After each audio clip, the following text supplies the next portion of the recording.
Welcome back to the Eversio Experience podcast, where we explore healing, wellness, and the journey of becoming more conscious humans. Today's episode is a little different, and it's one we've been looking forward to. For a long time on this podcast, we focus primarily on the science and benefits of functional mushrooms, which we love, and that is never going away. But the truth is, the heart of this show has always been something bigger than just mushrooms. It's about the human experience of health, the messy parts, the routines, the habits, the philosophies, and the things that we are learning in real time as we navigate life, wellness, and conscious business right alongside you. Yeah, and we realized that the most powerful conversations aren't always the perfectly structured ones. Sometimes the most meaningful stuff comes from honest, behind the scenes conversation about how people actually live. So that's what today is, one of our unhinged episodes where we loosen the structure a little, step outside the usual format, and share more of the real human side of health and the experiences that shape us. Because healing doesn't just come from information. It comes from connection, from storytelling, from learning through each other's experiences. So settle in, fungi friends. There's a mushroom for every moment, including this one. Now let's dive in. Hello, everyone. Welcome back to the Eversio Experience. I'm Brandi Garden. I'm the founder here at Eversio Wellness, and I am here, as always, with the brilliant Dr. Desiree Caruso, naturopathic physician, and one of my favorite humans to talk about all things health and healing and living well. Desiree, how are you doing today? I am doing really well, thank you. I have been looking forward to this episode because today's topic is one of those conversations that sounds simple on the surface, but it goes really deep, really fast, and I love that. It does. It really does. It's a personal one today. So here's what we're talking about. My perfect day. And although I don't want it to be all about me, there's a really good reason. So before anyone clicks away thinking this is going to be some kind of aspirational, unrealistic morning routine episode, I want to promise you it's not that. This is a system that we are sharing with you today because it is a real lived, tested system that I have built by trial and error, by being human, by listening to intuition over a few years around managing my autoimmune disease and genuinely healing my body. And you all know I have a good friend that was along for that ride. And today, Dr. Des is going to really help me explain to all of you the science behind why this system works. And I'm talking about like from the minute I wake up till the minute I go to bed, and it's not repeated the same every day, but we're going to walk you through what it would be if it were the perfect day. And I don't always have the perfect day. And we're doing this because science tells us that when we know the why, the how becomes easier. Yeah, and I love that too because people often will hear something like, I drink lemon water and meditate, and they think, okay, that's a nice habit. But when you understand the biology of what is actually happening in the body when you do these things and consistently, it can actually change everything. It stops being a preference and it starts being medicine. Yeah, exactly. And that's the shift I want to create for whoever is listening right now. Many of you in our community are our family and our friends and the people that have built this Eversio community around us, and your health matters to us. So if you are one of the many people out there living with an autoimmune condition, or you're in that exhausting space of knowing that something is off, something's not right, but you're not really able to name it yet, this episode is for you. So let's start at the very beginning, literally. Okay, walk me through it. What does 6:30 look like for you? Yeah. So 6:30 is the time I would like to get up every day if I were having my perfect day. Today was not that day, I'll be honest. It was 7 because as we'll see at the end of this episode, depending on how the night before goes, I might give myself the grace of extra sleep. And today was that day, a very conscious decision to not be a 6:30 day shortly thereafter. But the very first thing in the morning, before I touch my phone, before I get out of bed, is what I call my nervous system check-in time. So I open my eyes, and now my body's trained. I will open my eyes literally at like 6:28, 6:29. I take a moment to consciously direct my very first thoughts of the day toward a clear vision of the future I want to create. And I think that sounds woo-woo to so many people. And I know it sounds woo-woo, but there is real science here. And I'm going to let Dr. Desiree speak to that in a moment. But for me, it's really about making sure that the first thoughts I have in the day are intentional ones. I'm not, thinking of my problems, replaying that conversation or the thing that went wrong yesterday, searching for news. I'm not scrolling through notifications or social media. Those first, and it's literally like 5 minutes of the day, are setting the tone neurologically for everything that's about to follow. And I spent years getting that wrong. And I feel like it was a big change for the beginning of my healing journey. Yeah, totally. And I think this is so important from a nervous system perspective. Like when we are waking up, our brain is in a theta brainwave state. This is that slightly dreamy, you're not quite awake moment. And it's actually one of the most neuroplastic states that our brain enters. It's genuinely one of the best windows that we have for reprogramming our subconscious patterns. So when Brandi talks about holding a clear vision of the future that she desires, she's not just doing a visualization exercise. She is doing it at a moment when the brain is most receptive to new belief formation. That is intentional use of neuroscience. Mm. I love hearing you explain it back to me. And that's why I call it the nervous system check in. It's not just positive thinking, it is a biological practice, and it sets me up to move through the rest of my morning from a place of calm intention rather than cortisol and urgency, which I subconsciously lived in for sure every day of me being a teacher. So 5 minutes later, after I've got that clear vision of my future me, it's about 6:35 in the morning. I sit up, and the first thing I do is grab my mason jar. Okay, tell us about the mason jar. I love this ritual. Yeah. So essentially, I have a big mason jar of water, room temperature, which I know grosses so many people out, but I actually love that. It can even be slightly warm, and it's got the juice of half a lemon or whatever lemon I've got. Sometimes it's not quite half. A splash of apple cider vinegar, which I know so many people think that's the grossest thing. I have learned to love it. I put apple cider vinegar in the middle of the day if I feel like something extra. And I will put the 5 mushroom blend in there. So, whatever mushroom extracts are the favorite for you, I'm putting those three things together. And I know that sounds like a lot first thing in the morning, but when you do it for weeks, you generally begin to crave this. Your body starts asking for it. For me, it tastes like iced tea when I do that. I used to be just a mug of hot water with lemon, and Craig would honestly put that on my nightstand. He would make mine when he made his coffee, and he would bring it up and put it on my nightstand. So it's just literally there for me when I open my eyes. What an amazing husband. But over time, as I learned that this is a vessel. If I put more things in here, there might be more benefit for me here. And I needed to take responsibility and not rely on someone else to do it because my husband likes to go away snowmobiling for weeks at a time or whatever it is. I knew I'm responsible for me. So now I'm getting that mason jar ready the night before and putting it on my nightstand. So Mhm. it's there. Yeah, I mean, really good reasons for that. So let's break this down because each of those components that you mentioned is doing something specific. So I love the lemon juice in the morning. It's providing a really gentle dose of vitamin C and citric acid first thing in the morning, which can help support stomach acid production. A lot of people with autoimmune conditions actually have low stomach acid, not high. That's a big, big misconception with digestive health. And that affects how well they digest and absorb nutrients throughout the day. So starting the day with something acidic can actually wake up that digestive process. And the apple cider vinegar works in a similar way.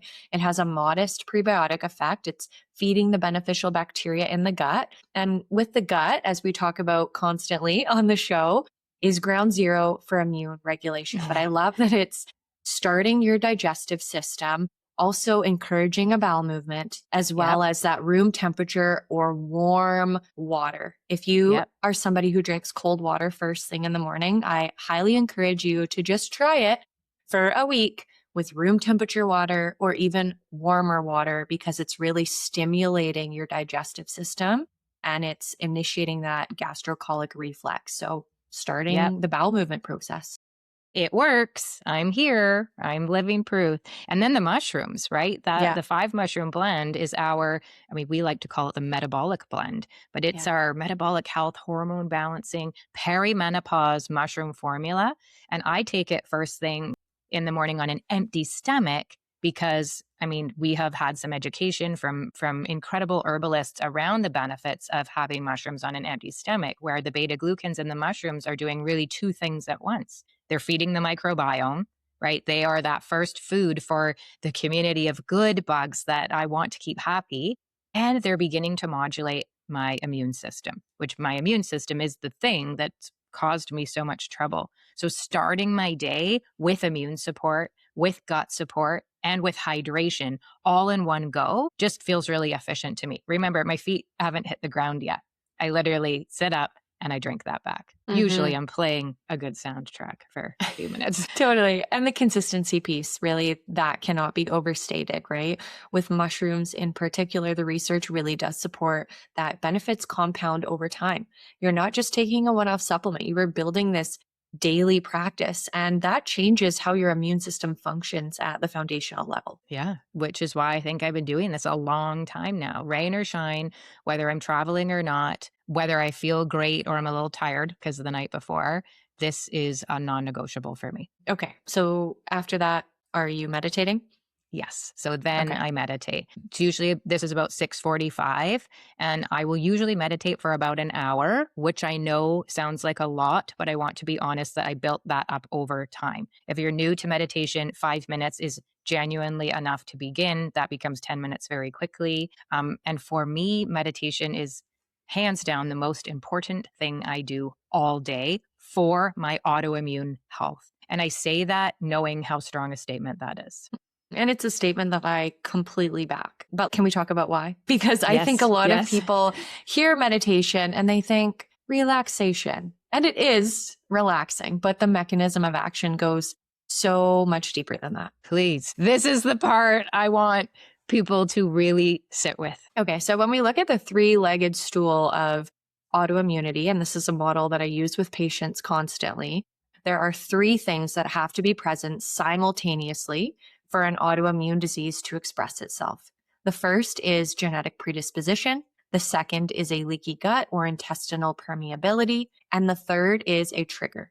The trigger could be chronic stress, a physical trauma, an infection, an emotional event, something that tips the system over the edge. And meditation directly addresses at least two of those three legs. On the genetic side, we now have really compelling research in the field of epigenetics showing that meditation actually influences which genes get expressed. You can have a gene for an autoimmune condition, and that gene can easily remain silent if the environment around it doesn't activate it. Meditation is one of those tools that keeps the environment calm enough that these genes stay calm. Yeah, which is what I mean when I talk about my nervous system check in and addressing genetics through meditation. It's not about changing your DNA. Your DNA is your DNA. It's about creating the internal conditions where that DNA doesn't feel the need to speak up and start shouting at you. Exactly. And then on that trigger side, chronic physiological stress is one of the most common and underappreciated triggers for autoimmune flares. Seriously. Stress activates the sympathetic nervous system, which is the fight or flight branch, which in turn can then suppress immune regulation and it can increase intestinal permeability. It is a direct physical pathway from stress to leaky gut to immune dysregulation. And so meditation is actually one of the most evidence-based tools we have for making that intentional shift from sympathetic to parasympathetic, from the gas to the brake, from fight or flight to rest and digest. And when you do that daily, consistently, you are changing your baseline and you are not just recovering from stress, you are becoming more resilient to it and building more capacity for the life that you want. Yeah, I get excited just hearing you explain it. I say it this way, meditation is not a luxury, right? For someone managing autoimmune disease, it is the medicine, full stop. So after meditation, I get dressed and I'm ready for the day around, let's say 7:45. Then by 8 o'clock, I'm usually on my laptop with a matcha, I'll be honest. and it's not just any tea, because it used to be I was an orange pico girl. I've loved my Earl Grey. I've never been a coffee drinker, but there was an intentional switch to matcha, which we can talk about. It's just the choice of what I'm drinking there is very intentional. Yeah, and the matcha swap is something that I will suggest to so many of my patients. So tell people why you made the switch. Yeah. And I think we have friends in our life too that have made the switch from coffee. So where mine came from being a black tea to a matcha, it's really not different than why some people, like our friend Lori at Eversio HQ, have made the switch. And actually a few others from Hmm. coffee. So coffee, tea, whatever they are, can be a cortisol trigger, especially first thing in the morning. And that is what I would feel. So Hmm. I started to be able to hear my body say, oh, here's like this cortisol spike, what it feels like for me. And this is happening at a time when cortisol is already naturally elevated as part of your waking cycle, right? So for someone like me with an autoimmune condition, chronically elevated cortisol is inflammatory. It disrupts the gut lining. It dysregulates the immune system, where matcha gives you a clean, sustained energy lift from the L-theanine that's in there, and then this lower dose of caffeine. So I'm not saying no caffeine, it's just choosing something that's not the highest available for us so that you get the alertness,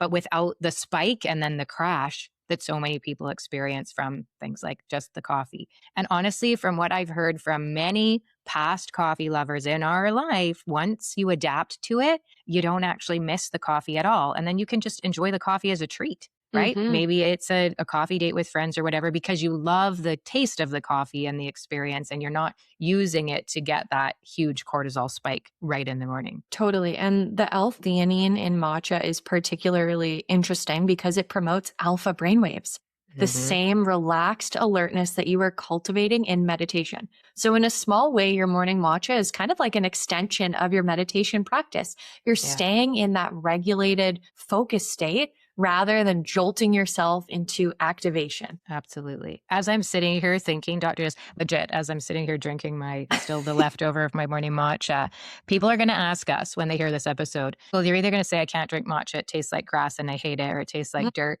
And I Yeah. get it because we have experienced some not Yes. great quality matcha. And so we are mushroom girls, and we're only putting the best in our body. That's literally why we created the company, so that we could create the cleanest, highest quality, most concentrated, best mushroom extracts. We're going to also consume the best matcha we can find. And that means we're looking for a brand. Well, we're going to try to buy local when we can. So we Hmm. have found a company that's here based in Vancouver. We want them sourcing it from the source, just like mushrooms do not grow here where we live, the mushrooms that we want. We get them from where they're growing in nature, in their native homeland, in their spiritual potency. Matcha are green tea leaves that are coming from Japan, various regions of Japan. So we found a company that is sourcing from the best. They're USDA organic and Canada organic certified, and it's SOAR Organics. And this is not an ad. This is not, we're not friends with them. We have spoken to the people that own that company because we feel so aligned, but the quality of the matcha to experience what we're talking to you about does matter. So that's not the only brand, but you're going to ask us anyway. So Dr. Des and I, we're drinking SOAR Organics, SOAR. It's a Vancouver company. And if you're looking for a good one, we will highly recommend. I'm going to say it for both of us. Correct Hmm. me if I'm wrong, Doctor. No, I love Soar Organics matcha. And that's the thing. If you've tried matcha and you thought it tastes horrible, it's probably because it's not a good quality matcha. Yeah, Like it has to be bright green. That's where you're getting the antioxidants, the L-theanine, and yeah, all of that. But anyways, yeah. this isn't And a matcha episode.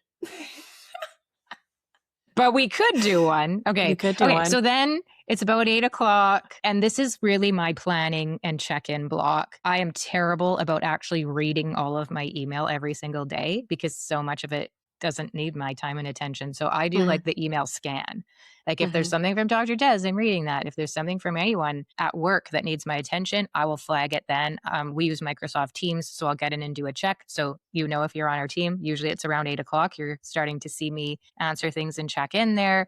I kind of get organized for the calendar lineup for the day. And I try to keep this window quite small. I'm not working. I'm like setting up my brain for what I know the day is going to look like, really to keep anxiety away. It takes me about 30 minutes.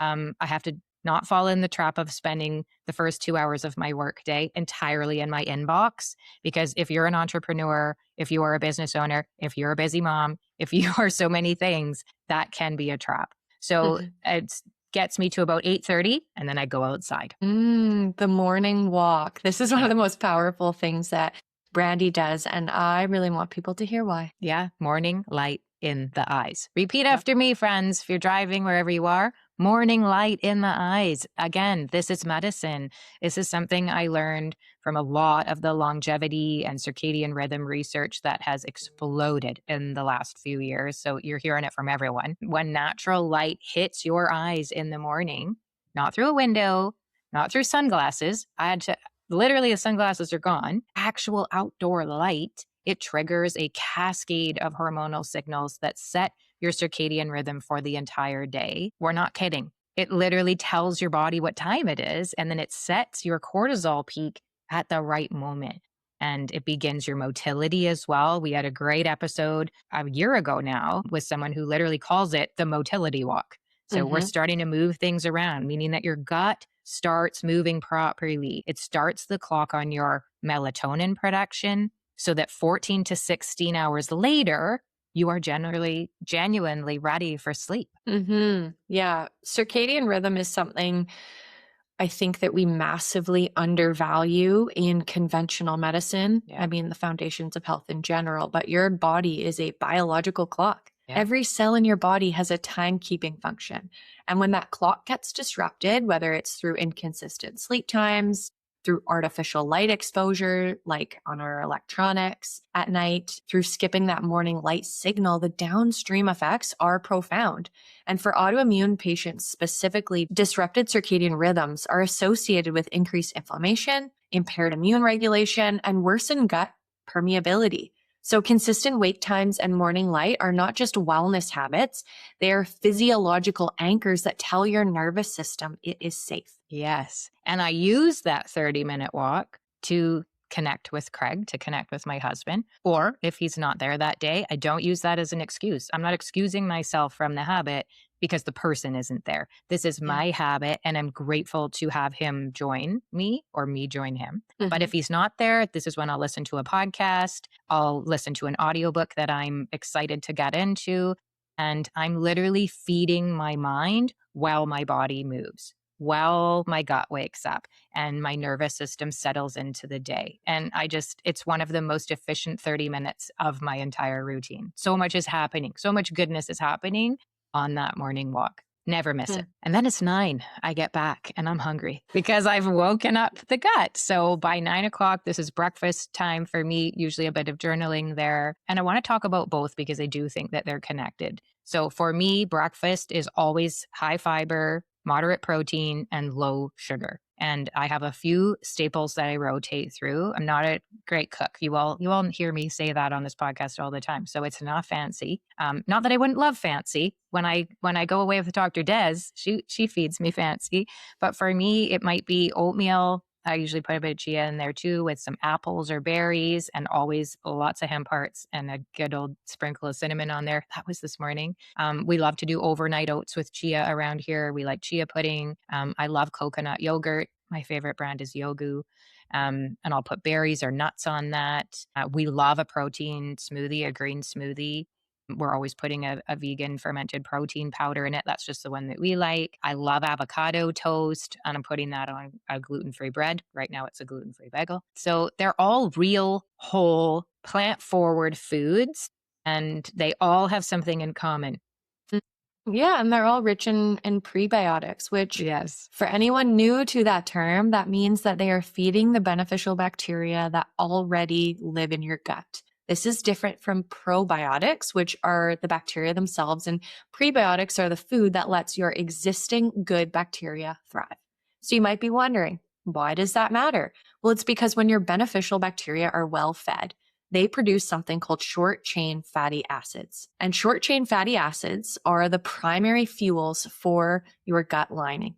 They literally repair and maintain the integrity of your intestinal wall, which is the second leg of that autoimmune stool that we talked about, healing and maintaining your gut lining. Yeah. So every meal I eat is chosen with that, exactly what I'm lucky enough to have that person in my life that's in my head as I'm choosing that meal. So I'm always eating through that lens. And it's not restriction. There's no fear around it. I have this addition and variety lens to look through. More things, the more diverse, the plant foods, the more diverse the microbiome, the more resilient the gut. Those are the thoughts in my head as I go to choose what I eat. That does not mean I'm not having an ice cream cone here and there because I also love joy, but it's always just the thought in my head. I'm thinking about what I can add in. How can Mhm. I get more of this goodness? Yeah, for sure. And that I think that's such a healthy and sustainable approach. The elimination mentality around food can create so much anxiety and disordered eating, especially in people who are already dealing with a health crisis, let's say. Brandy's approach led with abundance and quality is one that I wish more people would adopt instead of restriction and anxiety around food. Yeah. And it's also when I take my morning supplements, if I'm taking them. So things like vitamin D, I don't take that in the summertime because I'm outside every day in that morning light. But over the winter, I'm adding the vitamin D there because I eat a plant forward diet. I do include fish in my diet, but I don't eat meat. I'm taking beef not all the time, but when I need it, and I'm actually getting that tested frequently twice a year to make sure my B12 levels are good. I'm taking an omega-3 all the time because I love my brain. I have taken turmeric, curcumin, again, not at all of the time, but if I am noticing inflammation creep in or I'm having a flare, I'm going to that. And then this is my lion's mane. Always morning lion's mane. So those are like foundations for me. Lion's mane in particular has become the non-negotiable because of the cognitive function and nervous system support that I know I'm getting from it. And lion's mane is so fascinating neurologically.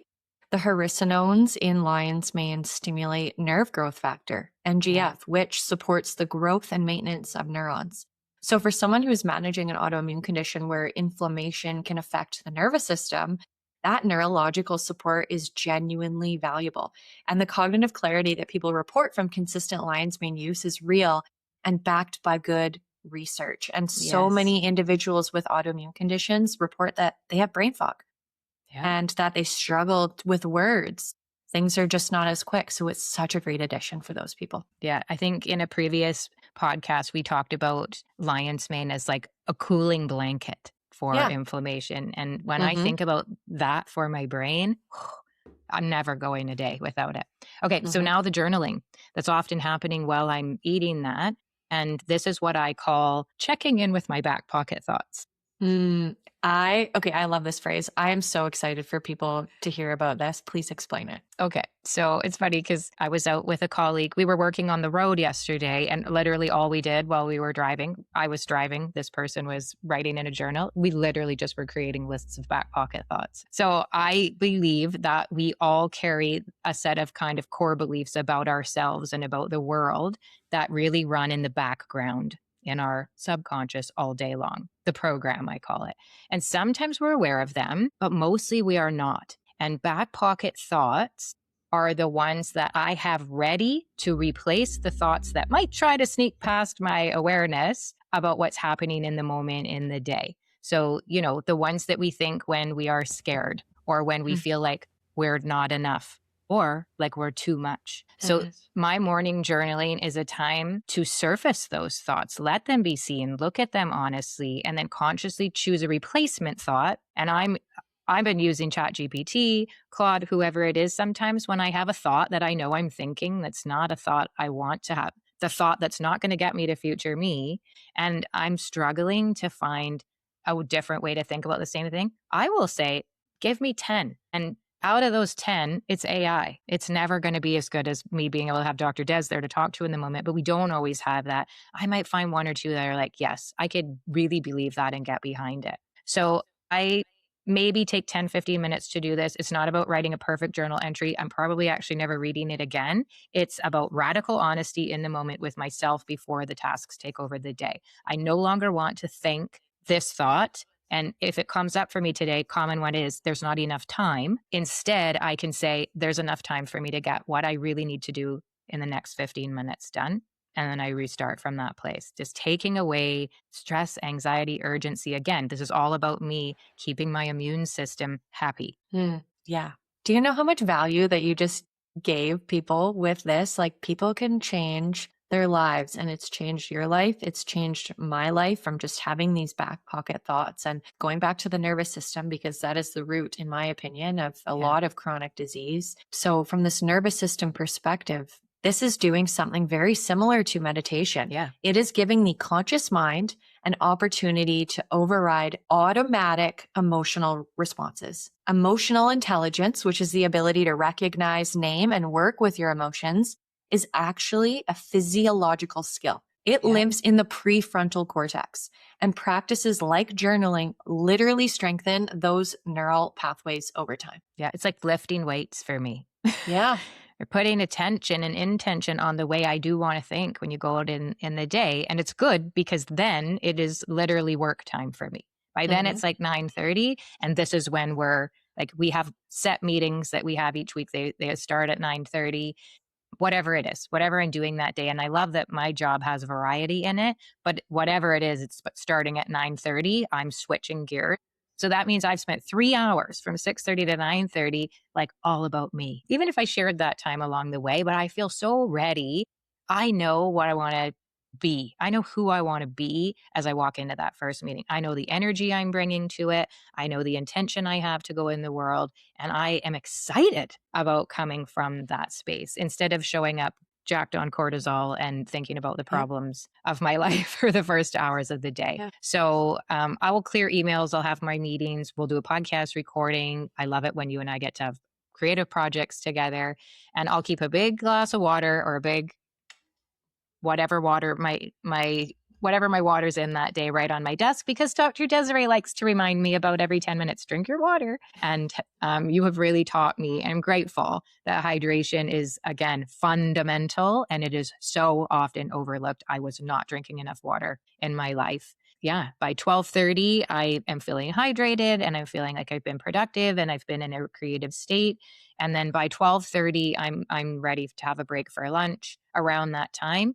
And I'll often have a check-in with my kiddo who's homeschooled and around the house doing her thing, which, yeah, for those of you who don't know, my daughter is also the chef of our house. So she's a nice one to check in with at lunchtime. Sometimes I make it for her, but often it's awesome leftovers from the night before. Yeah, she makes incredible plant-based food, and I'm so grateful that that's going to be what's waiting for me again around that lunchtime.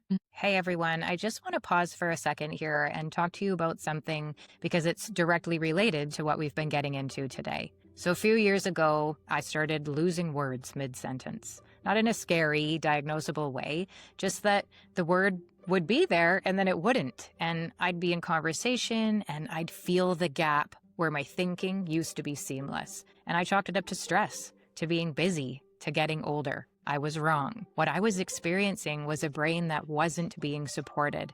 And when I found lion's mane and understood what it actually does, not in a vague wellness way, but at the level of neuroscience, everything changed. Lion's mane is one of the most researched functional mushrooms in existence, and it contains bioactive compounds like haricinones that stimulate nerve growth factor production. That is your brain actively building and repairing neural pathways. There is nothing else in the natural world that does this quite so directly. Our lion's mane capsules deliver 4,000 milligrams quantity crude equivalent per capsule, an 8-to-1 dual extract made from 100% whole fruiting body. That is a therapeutic dose, the dose the research actually used to get the results being claimed. Not a token amount so the ingredient can appear on the label. A real dose that puts you in the range where the science says things happen. Yeah, 2 capsules in the morning. That's it. It's not a complicated protocol. It's not 6 pills before breakfast. And the shift is not dramatic. It's not a buzz or a jolt. It's more like you notice that you stopped losing the thread, that the afternoon is sharper than it used to be, that you're back to finding the word. So if you've been wondering whether something is off with your cognitive function and you've been quietly writing it off as stress or age or just the price of doing too much, well, I want you to hear this. It is not inevitable, and lion's mane is the place I would start. Head over to EversioWellness.com and use code PODCAST15 at checkout. It'll save you 15% on your order, and it's for our whole community. Any order, anytime. Your brain built everything you are proud of, and it deserves to be supported. Social connection is a biological need. It's not a nice to have. It's not a luxury. Research consistently shows that meaningful social connection reduces inflammatory markers. It's supporting immune function, and it's one of the strongest predictors of long-term health outcomes. Like seriously, even a brief, genuine check-in with someone you love midday is doing something real for your body. I get texts from you randomly. We have many friends in our community, our soul sisters, that we just do that in the day. You Mhm. lean over at that moment when forgot who you were, and you get reminded that you are love. And when you are loved and you can give love, it's a great reset. So Mhm. love the check in. Okay. After that, I'll do a little bit of movement because I'm going to sit back at my desk for hours probably. So it might just be a stretch. Sometimes Dr. Des and I will do a set of air squats. I might get Yeah. out for a walk at that time, some kind of movement in the midday. I do this little Tai Chi routine, 10 Hmm. little sets of things. I did that one today before this. Just something that helps break up that sedentary work block. And we all need to do this. I wear the Oura ring that reminds me you're sitting for too long. And I think that just clears the head for the afternoon. Yeah, it's beneficial for blood sugar regulation after lunch. And yeah, lunch itself follows those same principles at breakfast. Everything is intentional along the way, but it's still there's blood sugar. It doesn't matter how healthy the meal was or what intention it was, there's still going to be a bit of a blood sugar event from that. So that's why I love the movement. Yeah, again, I'm not going to give all the details of what I eat, but it's often leftovers. It might be a salad with roasted veggies. There's often mushrooms in there that I like to put through my air fryer. It might be a wrap or soup or a quinoa bowl, but it's always, again, a combination of there's fiber in there, there's some good fat in there, and there's some protein in there. Always mushrooms somewhere in there. Always mushrooms. They're just so easy to roast and add to almost anything. And the immune and gut benefits are cumulative with them. We share this in research all the time. The more consistently you include mushrooms in your diet, the more your microbiome adapts to using them for you because they are rich in beta glucans, which are prebiotic fibers and that your gut bacteria just loves. So I wish more people would eat mushrooms. And I know it's often because we don't always know how to cook them, but it's worth learning how. Mhm. Okay, lunch is done. It's about 1:30. Sometimes I'll make a second matcha. I'm not going to lie. I learned that from you, Dr. Des. But that's kind of my afternoon reset. And then I'm back to work till about 5:30. And then by 5:30, like I said, my incredible daughter has dinner ready on the table. Craig's home from work. Craig and I do the dishes at our house, usually together. That's kind of our arrangement. Works beautifully. Sharing the load. I think if you're listening out there and you're a mom who works full time and you're doing all the things, might be time to reconsider um, the sharing of the load. Well, dinner is the same philosophy as every other meal. And, it's roasted steamed veggies, Buddha bowls, lots of quinoa in there. I love grilled fish. We eat tofu, big salads, gluten-free pasta sometimes when we want it, but it's real food. There's never anything processed. There's no seed oils. There's no refined carbs, and there's no alcohol at the dinner table for us. Okay, can we talk for a moment about some of the things that you avoid and why? Because I think this is important for context too. It's not about deprivation, it's really about understanding what these things actually do in the body. So, seed oils, canola oil, vegetable oil, soybean oil, sunflower oil. They are highly processed, highly inflammatory, and they oxidize at cooking temperatures in a way that damages the gut lining. They're one of the most prevalent and most harmful things in modern food supply. And we can think of, if you're eating out, often that oil is not cooked at a temperature that is conducive for that oil. It's often Yeah. beyond its smoke point. So when that oil, each oil has a specific smoke point, and that's based on the makeup of the fats in the oil, omega-3 fatty acids, omega-6 fatty acids. So Yeah. ones that have a lower smoke point and they're smoking, that's where that oxidation happens. And that's where it can be damaging to our cells and our tissues. Yeah. And And we if you're, often can't control what's being used in a no, restaurant. And that's like Dr. Des and I, we have to eat out. So you're yeah, probably going to get it while you're out. So then when you can control it at home, choose something better. What would you choose, Dr. Des? What's your favorite oil to use in your cooking? I will use extra virgin olive oil, but I will Yeah. cook it on low heat. That was a Yeah. really big thing, is learning to not cook my oil where it is, crackling or it's smoking. Yeah. Just take your time and cook Yeah. things on lower heat.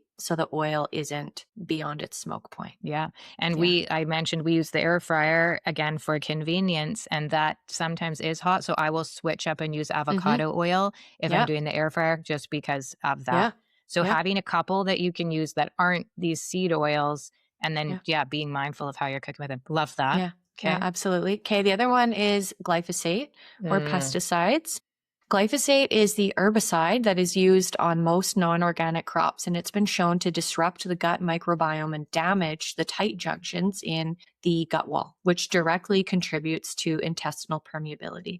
This is one of the strongest arguments for why people say to eat organic, mhm. particularly or high pesticide crops. So I will go on this website called EWG. It's the Environmental Working Group. And what they will do is they will test a ton of fruits and vegetables, and they will come out with their yearly list of the clean 15 and dirty dozen. So on the clean 15, based on what they tested, these are the vegetables, fruits and veggies with the least amount of pesticides in there. So, because organic foods can be pricey. Yeah. And also just availability. Sometimes you Yeah. can't get every single fruit and vegetable that are organic. So on that clean 15 list, you can have peace of mind knowing if you're not getting organic, it's fine for these fruits and vegetables. And then there's the dirty dozen. Things like, what has been sprayed heavily, and that's often your berries. It's Yeah. often your apples, right? So things like that you're consuming in your diet, if you can get organic, that's going to be better for you. So I try Yeah. to follow that personally and share that with patients. Then we get into the refined sugar and refined flour, where they feed the wrong bacteria in the gut. They promote dysbiosis and imbalance in the microbiome, which directly drives inflammation and compromises immune regulation. And what I will say is products with grain and refined flour, they often will add in B vitamins in there to enrich the wheat flour, but it's not the form that your body absorbs well, especially if you have a SNP or if you have a methylation issue. Yeah. It's folic acid, right? It's forms of B12 and B9 that you can't actually metabolize properly. And so that's why some people struggle with that. Is it Yeah. because of a methylation issue that you have? Is it because of the pesticides? Is it a combination? Yeah. I Anywho. had kicking the refined sugar and the refined flour were Yeah. probably the hardest thing for me. Hmm. Um, and I loved a good bowl of cereal, and that had both. And I didn't realize what I was doing, but when I got rid of them, I like got rid of them, cleared them out of my pantry, Yeah. and it's, again, I'm not saying I'm never gonna eat something with them in it, but it is a treat for me. They don't live Hmm. in the house because they're so addictive. They are addictive. It's Yeah. And I hard. remember It was hard to quit. totally. And I remember, just as a little side tangent here that's relevant, is I remember we shared on our Instagram stories a video of Dr. Zach Bush, who Mhm. is very well known in the environmental medicine space. And he talked about when pesticides were introduced into crops, that's when autoimmune conditions started Yep. happening. That's when these Yes. chronic conditions. So it's like, there's, 1976. yeah, Literally the year glyphosate hit the world is the year I was born. So when people generations ahead of us go, "Well, I ate that forever and it never bothered me," I'm literally mm, eating something different for the entirety of my life. totally. And it's taken some time as things are passed down from generation to generation, and there's change within our genetics, right? Like, what Yeah. is it actually the foods that you're being sensitive to, or is it the What's on them? pesticides and what's on them and in Yeah. them? Okay. We move on to alcohol. Alcohol is genuinely toxic to the gut lining. So it does increase intestinal permeability acutely with every drink. So for someone managing autoimmune disease, there's not really a safe amount. That does not work against healing. And that is probably a tough one to hear. There's a lot That's of a hard to hear. conditioning Yeah. around alcohol and connection. Yeah, absolutely. Such a, I don't drink alcohol, and I mean, I might have a glass of champagne once a year at New Year's or something, like I'm not Mm. weird about it. No. And I have lots of people that don't have to be as careful as I do. So again, we want to say this is a personal choice Yeah. because specifically my genetics gave me this autoimmune thing, Yeah. life to deal with. So it's not any ever judgment. It's I'm choosing that for me. And I love that I have friends and family around me who don't judge, that's just me. And I want to be really clear too that I did not give up all of those things Dr. Des just talked about overnight. It was like years long evolution, and it was Mhm. more adding than eliminating. As I added more variety, it kind of crowded out those things anyway. Mhm. So I don't want anyone listening to feel like they have to flip over their entire life upside down tomorrow in order to get to the healing. Mhm. Every single step in a better direction matters. So this Mhm. is about progress, not about perfection. Okay. So it's after dinner now. After dinner, 6 to about 7:30 for us is more movement. We love an evening walk, but it's flexible. So most days it's a walk with Craig. It's kind of the download from the day. We have a beautiful walkable neighborhood, but some days I go to yoga. A couple of days a week in the evening, I'll go to yoga or some kind of breath work. Sometimes it's pickleball. If we're at the lake, we have a beautiful court there. Sometimes it's dancing in my kitchen, Mhm. which I will not apologize for. That No. counts. Yeah. Well, I think the variety here is really what is important, both physically and psychologically. Yeah. Physically, different types of movement do different things, right? Strength training builds that metabolic resistance and bone Yeah. density, right? That Yeah. becomes increasingly important as we move through midlife for men and Yeah. women. Yeah. Walking supports digestion, circadian rhythm, and mental health. You don't need to go on a quick walk, right? You're Yeah. doing your blood sugar walk after Yep. dinner, supporting that. Yoga and breath work, they directly activate the parasympathetic nervous system, the break that we keep talking about, that rest and digest. Yeah. And the key really is that movement should be daily, right? Yep. It's the daily movement. It doesn't have to be intense. It doesn't have to be long. It doesn't have to be something you dislike. I think that's a big thing that Yeah. people You shouldn't think hate it. movement. You shouldn't hate it. And it should be consistent because sedentary behavior is independently associated with increased inflammation and worsened autoimmune outcomes, regardless of anything else you're doing. And they say that, sitting is the new smoking. So move Yes. and move in a way Yes. that you love. Yes, you should love it. Find the thing. Don't give up till you find the thing. It might not be my thing, but move your body. We have friends that call it the fart walk. I know you're listening out there, and call it what you want, but make it fun and funny and get out there and move your body for whatever reason you think you're doing it. Just don't eat and then sit is the big Yeah. advice there. And Yeah. mindful movement specifically, meaning Mhm. movement that you're really present for. You're not grinding through it to check it off your list. It does have that different effect on the nervous system than exercise as punishment. So when movement is joyful, it is the parasympathetic. And when it's forced and miserable, it can actually do the opposite of what you want and become another stress on the system. And now you're back in that autoimmune cycle. And that is such an important reframe. For example, I have patients who are doing really intense exercise when their autoimmune disease is flaring, and it can actually make things worse. The goal is to honor where your body is at that day and choose movement that feels like care and nourishment, not punishment. Mic drop. Yes. Okay, so then we're about 7:30 in the evening, and I'll say like that window between 7:30 and 9:30 is family and personal time for us. So it's protected. It is the time where I'm not working. I'm not checking my email. I'm not producing anything in that time. I'm just being a person. I'm being a mom, being a friend, I'm being a human. And that can be so many things. That could be so many things, but I love that time. And that's usually followed by a hot shower before bed for me. So you'll notice I did not say I get up and have a shower, which is probably the opposite of everyone out there listening. I'm the weird one that I like to shower at night. And I think it's Mm. because I do hot yoga. So Mm. I'm sweaty Yeah. often after that evening yoga or the walk or whatever it is. So I like that shower before bed.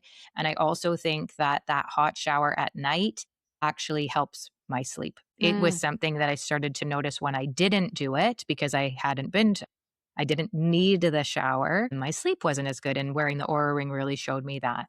But as a sleep hygiene tool, it's because the body drop in temperature after the hot shower is actually signaling the nervous system that it's time to wind down. So getting really hot in the shower, stepping out and having that cold set in is another trigger that we might not even be aware of. Mhm. So by 10 o'clock, then I'm reading in bed. And this is also when I will reach into my nightstand drawer and take my evening supplements, which are always reishi and magnesium. And sometimes I'll add zinc in there, depending on, again, what's happening for me. I really like your evening supplement stack. I think it is wisely chosen, and we'll walk through each one. And I might have the same evening supplement Yeah, stack I might routine. have So learned maybe it not. from I might have the best naturopathic physician ever. So reishi is the queen of medicinal mushrooms for a reason. In the evening, reishi is doing several things. It's continuing to modulate the immune system, so helping it bring into balance.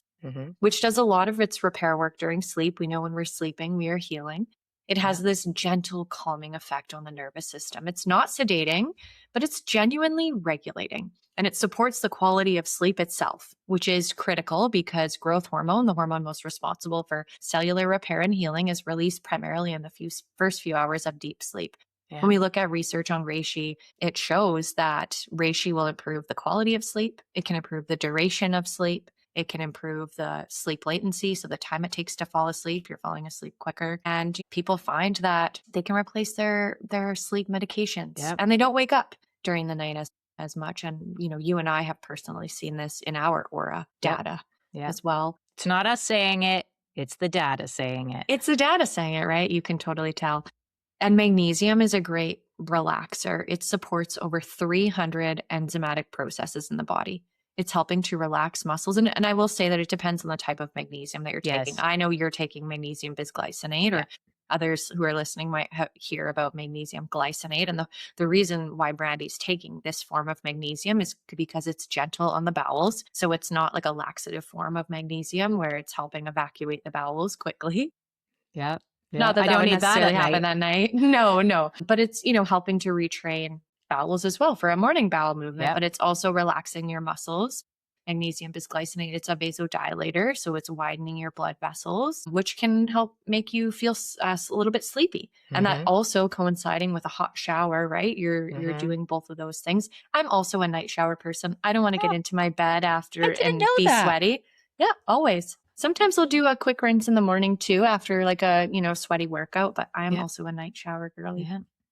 But for people who are struggling with sleep, it was a Yeah. thing that they didn't even realize that was Yeah. sometimes what was contributing to not having a great night's sleep was when I Mm. didn't have that evening shower.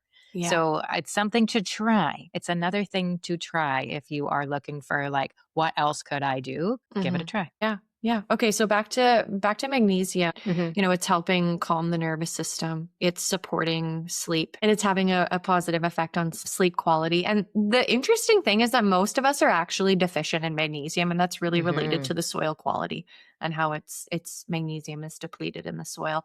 It's one of the most impactful things that you can do for your sleep tonight. And it's often a recommendation that I will give to patients, depending on, as long as their blood pressure isn't too low, but it's Yeah. great. And I love that you gave it to me because I didn't, again, I was taking reishi before bed for a long time before we started really reconnecting. And when I added them together, they're better together. So thank Mhm. you. Mhm. Yeah. I also will set up for the next morning before I sleep. So I'm putting that mason jar on my nightstand with the water and the apple cider vinegar and the lemon and the mushrooms already in it. So I'm making that before I go up to bed and putting it there. So it's like this gift to future me. I will pick out my clothes if I know I'm, doing a different kind of workout, depending if it's a podcast day or if it's a meeting day or if I'm on the road day. I will just create as little friction as possible for that morning time to come because I have the energy to do it there. I've got the mind to do it there. And I'm just releasing the decision fatigue of the morning there. So it's really about protecting the morning. The more decisions I have to make before my nervous system is fully online, the more cognitive load I'm carrying before the day even begins. And I know for myself, I need to be mindful of that. So preparing the night before is this act of love for my future self. Decision fatigue and mental load is actually a very real thing. Every Yeah. decision we make draws from that same cognitive resource pool. And the fewer unnecessary decisions you're making in the morning, the more capacity you have for the things that actually matter. Like we are just inundated with so many decisions Yeah. all the time. And I think technology is such an amazing thing, but in many ways, it's increased the mental load that we have. So if we can eliminate that and streamline things and save yourself in the morning for more capacity to create and do, Yes. yeah, Yeah, happy. build in the capacity. So yeah, I'm all set then. So it's for me, lights out by 11. That's it. I'm a nerd. And again, that doesn't mean that every once in a while I have a late night because you got to live life. But it's the consistent pattern is lights out by 11 unless there are, circumstances that don't allow it. And then it's 7 to 9 hours of sleep and it's non-negotiable. I got to get it, which means if I do go to bed late, I'm sleeping a little later that day because I'm not going to let my body not have time to heal. It's just too important.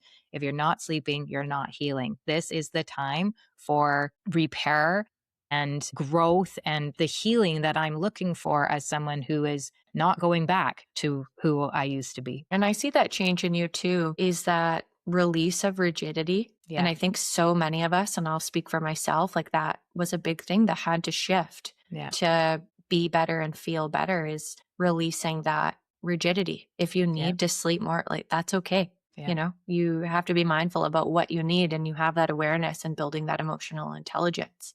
Yeah. And sleep is really when healing happens. Like I mentioned earlier, during sleep, your glymphatic system, so the brain's waste clearance system, it's flushing out metabolic byproducts. Your gut is repairing itself. Your immune system resets. You're kind of, in a little fast in that Yeah. window. Your hormone levels restore. Your memory consolidates. So there's no supplement, no biohack, no morning routine that compensates for chronic sleep deprivation. Sleep is the foundational resource that everything else relies on. Yes. Again, louder for the people in the back. I think there's so many people that will like it's a badge of honor that I can live on only 4 hours of sleep. I don't Yeah. require it like everyone else. You're Nope. human. The science is clear. You just, are not even allowing yourself to realize how optimized you can be. And like Dr. Des said, it's free. There's nothing else that's going to give it to you. So get that sleep. And I want to point out that that means my day can kind of be from 7 to 11. And I love 7 and 11. If you've read my book or you know me, if this makes sense. So let's bring it all back together because I want to make sure that people really understand that this isn't just a nice routine. This for me is a therapeutic system. And again, it wasn't created in a day, but I want to walk through exactly how each element maps to the healing autoimmune disease through that 3-legged stool model. So go Let's for do it. it. Let's Okay. do it. Leg one, genetic predisposition. Yes. So I can't help that I am genetically predisposed to, for me, it was psoriatic arthritis, but this is addressed through meditation and the nervous system regulation that runs through every part of this day. So the epigenetic research shows that a regulated nervous system creates an internal environment where autoimmune gene expression is suppressed. I'm not pushing the buttons that turn that gene on, right? I can change the conditions that determine how those genes behave. Leg two, leaky gut. Okay. So this is being addressed through every single food and supplement choice I make, right? It's the organic choice. It's the anti-inflammatory choice. It's the plant diverse diet. And I'm not saying you got to be vegan. You can have whatever you want as long as there's lots of plants. The prebiotic mushrooms that feed the microbiome, whether that's actual mushrooms on your plate or as an extract, the morning lemon and apple cider vinegar that support stomach acid and digestion, the avoidance of the seed oils and the glyphosate and the refined sugars and the alcohol, and anything else that compromises the gut wall, right? I am rebuilding and maintaining my gut lining like it's my job, one meal at a time, every single day. And the variety piece is important here too. The research on the gut microbiome consistently shows that diversity of plant foods is the single strongest predictor of microbiome diversity. A diverse microbiome is a resilient microbiome. So if you can aim for 30 different plant foods per week, it sounds like a lot, but when you count herbs and spices and different colored vegetables, it can add up faster than you think. Yeah. Yeah. And then leg 3 is the trigger, right? Stress, trauma, infections, illness. This is the one that most people, I think, underestimate. And I think it's because most triggers are not always dramatic. Mhm. Chronic low-grade stress is a trigger for your genetics on your body. Poor sleep is a trigger. Unresolved emotional patterns are a trigger. Social isolation can be a trigger. And for people who have experienced trauma, particularly childhood trauma, the body can be living in a chronic trigger state without the person even knowing it. And that is influenced by our thoughts and our feelings. And we are Yes. living in that cycle. Yes. Yes. We need a course for that.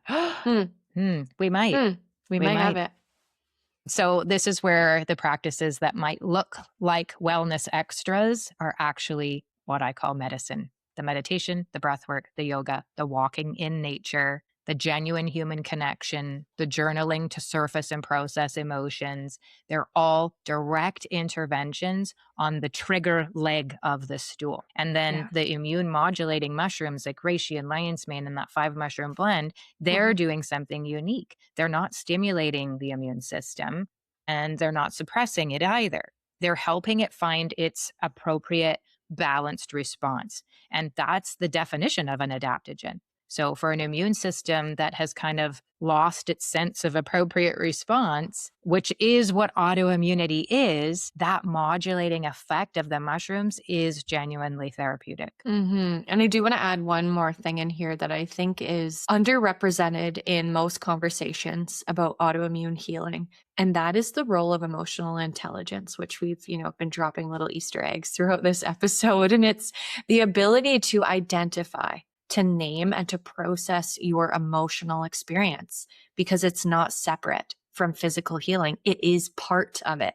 Yes. Unprocessed emotional stress lives in the body. We see this on research for adverse childhood experiences in the work of Bessel van der Kolk, in the nervous system dysregulation patterns that show up in autoimmune patients consistently. I see this in my practice all the time. And Yeah. part of healing is learning to feel safe enough to feel your feelings. Yeah. Journaling, therapy, breath work, genuine connection, having a practitioner where you feel safe and heard. These are tools for developing that capacity. It is crucial to thriving in life, and developing that capacity reduces the chronic stress load that keeps the trigger leg of the stool active. Yeah. Yeah. Which brings it all full circle, right? Mhm. Every single thing in my perfect day, and again, I'm not saying every single day looks like that, but I would say like at least 80% of my days in a year look like that. They're either reducing the trigger, they're healing the gut, or they're calming the genetic expression. Mhm. So there's not a single element in that routine that doesn't have what I would call therapeutic function. So I just want to close with something that I say often, and I mean it with my whole heart. This system did not come from a book or a protocol that somebody handed to me because it worked for them. It came from years of paying attention to my own body, and my body's not your body, learning from incredible practitioners like Dr. Desiree, making thousands of small daily choices in the direction of healing. So you don't have to start with it all and you don't have to be perfect, but what matters is that you start. Many of us get paralyzed with the thought there's not enough time. So then you sit in the procrastination and that ends up feeling like guilt or shame, and you're caught in this thinking and feeling loop. So picking one thing, saying, instead of I don't have enough time for this, say, I have enough time to put water on my nightstand before bed. That morning mason jar, I have enough time for a 10-minute walk, right? I have enough time to add magnesium at night. Just start there, right? And then do it consistently, do it consistently. And then when that's just a habit and you do it without thinking about it, then add the next thing. So healing is not a destination that you arrive at. It is a direction that you choose over and over and over every single day. And the science is genuinely on your side. Every one of the practices that Brandi has described today has research behind it. It's not wishful thinking. This is Yeah. biology, and your body wants to heal. It is Yes. designed to heal. Your job is to create the conditions that make healing possible. Yeah. Thank you so much for being here with me today, Dr. Des. Every single time we record together, I leave feeling more grounded and more grateful for this work that we get to share. Thanks, B. I'm very grateful to do this too. And this is one of my favorite things to do, talking about it with people who genuinely want to understand and apply it. This is why I do what I do, and it's so much fun to do it with you. Yeah. And of all of you out there listening in our community, thank you. If this resonated with you, please share it with someone who might need it. I mean, we all know someone who's struggling with autoimmunity today, especially women. So do that. Share it with someone who needs to hear it. And then leave us a review if you're enjoying the show. If you want to go deeper on anything we talked about today, come and find us on our website, eversiowellness.com. And just know that everything we're doing here is because we want to help you live a healthier life. That is our intention. Yeah, we want to teach you about mushrooms too, but this is all for you. So tell us what you want. And if you subscribe to the show or leave a review, it helps more people see it so that we can keep coming back here and sharing more of it with people who need it. We're going to change the world, everyone. And we'll see you next time on the next episode of the Eversio Experience. Take good care of yourselves in the meantime. Be well, everyone. And that's a wrap on today's unhinged episode of the Eversio experience. These conversations sit close to our hearts. Stepping outside the structure and just being honest with you about what we're navigating, what we're learning, what we've gotten wrong, and what we're still figuring out. That's the kind of connection we started this podcast to create. Yes, and we hope something in today's episode landed for you. And if it did, we hope that you will share it with someone in your life who will get it. That's genuinely how this community continues to grow. One person passing something meaningful on to another. And if you haven't yet left us a rating or review, subscribe to the podcast, or followed us on social media, we would so appreciate that. All of the links are right here in the show notes below. And that just helps us reach more people who need to hear this. And when you're ready to bring functional mushrooms into your daily ritual, you can head on over to eversiowellness.com and use podcast 15 at checkout. And that code will save you 15% on your order. And it's for our whole community, any order, anytime. Thank you so much for sharing this moment with us, fungi friends. Until next time, be well.